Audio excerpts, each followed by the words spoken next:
ஐயா, அனைவருக்கும் வணக்கம். இன்று நமது பாசமரக்கட்டளை பாசமுதியோர் இல்லத்திற்கு வருகை புரிந்திருக்கும் சமூக நலத்துறை அதிகாரிகள் சியாமலா மலர்விழி மேடமுக்கு நமது பாசமரக்கட்டளை பாசமுதியோர் இல்லம் சார்பாக நன்றிகளையும் வாழ்த்துக்களையும் தெரிவிச்சுக்கிறோம். எங்கள் இல்லத்தை பற்றி நீங்கள் என்ன நினைக்கிறீங்க தெரியலமா, எங்களால் முடிஞ்ச அளவுக்கு நாங்கள் பெரியவங்களை பராமரிச்சுட்டு வரோம். எங்களால் முடிஞ்ச அளவுக்கு நாங்கள் பராமரிச்சுட்டு வரோம். உணவு மற்றபடி எல்லா விஷயங்களும் எங்களுக்கு திருப்தி எப்படி இருக்கோ அது போலவே பெரியவங்களுக்கு நாங்கள் பண்ணிட்டு வரோம். நீங்கள் தான் எங்களுடைய முதியோர் இல்லத்தை பற்றி ஒரு நல்ல ஒரு அபிப்பிராயத்தை எங்கள் மேலிடத்துக்கு சொல்லி எங்களுக்கு ஏதாவது ஒரு உதவியில் சீக்கிரமாக ஒரு சொந்த கட்டடம் அமையணுங்கம்மா. என்ன நிறைய பெரியவங்க வந்து கேட்குறாங்க. இட வசதி பத்தாதனால ரொம்ப இடைஞ்சலாக இருக்குது. நீங்களே பார்த்துட்டு தான் இருக்கிறீங்க. நாங்கள் கவர்மெண்ட்லேயும் கேட்டிருக்கோம். அவங்க இன்னும் எந்த பதிலும் சொல்லலை. வெளியும் கேட்டுக்கிட்டே இருக்கிறோம். உங்களால் முடிஞ்சவதே எங்களுக்கு செஞ்சு தருமாறு நாங்கள் இந்த நேரத்தில் எங்கள் பெரியவங்க சார்பாக கேட்டுக்கிறோம். உங்கள் வருகைக்கு நன்றிகளையும் வாழ்த்துக்களையும் தெரிவிச்சுக்கிறோம். உங்கள் குடும்பம், தொழில், வாழ்க்கையில் அனைத்து சொல்லும் பற்றி நீடூழி வாழ எங்கள் பாசமரக்கட்டளை சார்பாக நாங்கள் இறைவன்கிட்ட பிரார்த்தனை வச்சுக்கிறோம். வாழ்க. எல்லாத்துக்கும் ரொம்ப நன்றி.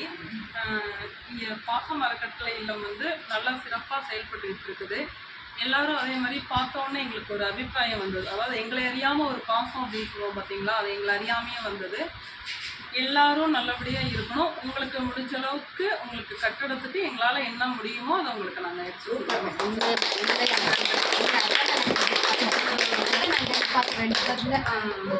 கண்டிப்பா நல்லது நடக்கும். அடுத்த வருஷம் நம்ம அங்க கொண்டாடுறோம். சந்தோஷமா சந்தோஷம். வாழ்த்துக்கள். நன்றி.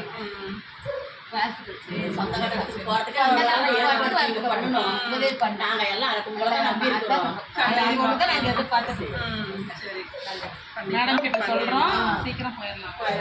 சந்தோஷமா. ஏன்னா வாடகை கொடுக்கல, அவங்க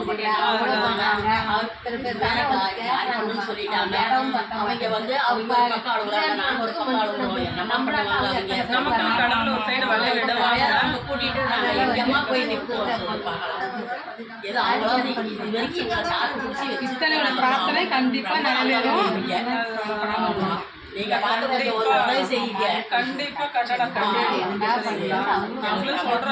செஞ்சீங்கன்னா நீங்க நல்லா இருப்பீங்க. எல்லாருமே நல்லா இருக்கும்.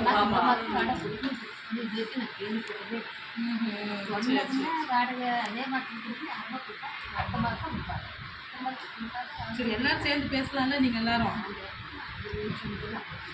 எங்களுக்காக கொஞ்சம் பார்த்துக்கோங்க அப்படின்னு. சரி சரி சரி. அதுக்கு அரிசி எங்கே பட்டிருக்கணும். ஒன்று அடுத்த மாதம் இன்னும் சொல்லுவாங்க. அப்படிதான் நடக்கும். இந்த மாதம் சரி, சீக்கிரம்